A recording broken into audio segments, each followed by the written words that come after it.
Fifth tuning is basically just a tuning where all your strings are tuned a fifth apart from each other.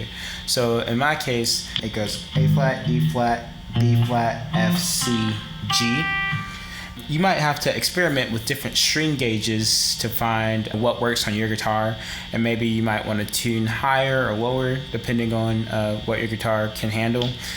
So if you are tuned in fifths, one way I would get started is by learning a couple of triad shapes. The first shape is here. This is a major triad shape, which is basically just a bar with your root and your fifth, and then above that adding your third.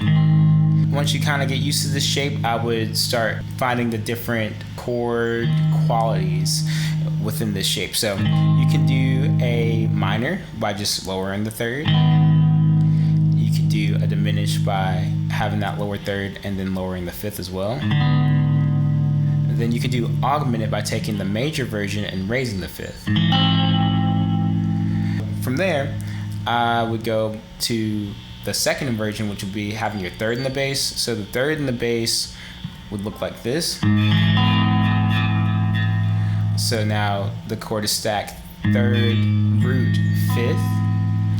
And then I would do the same kind of progression where I take the third and then lower it to make it minor. Then I would take the fifth and lower it to make it diminished. And then I would go back to our major shape and then raise the fifth to make it augmented. And as you may notice, the augmented shape is the same as the augmented shape in the root position. And that's how it is across the board with the augmented shape, because it's kind of like a symmetrical chord. Finally, I would do our fifth in the bass, or our second inversion, which looks like this in the major. It is a fifth, third, root now. So I would lower the third to make it minor, and then lower the fifth to make it diminished.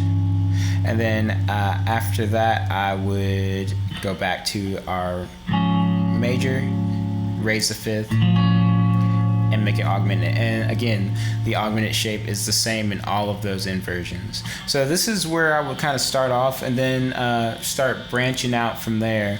But just with these kind of triads alone, you can kind of do a lot of fun voice leading things.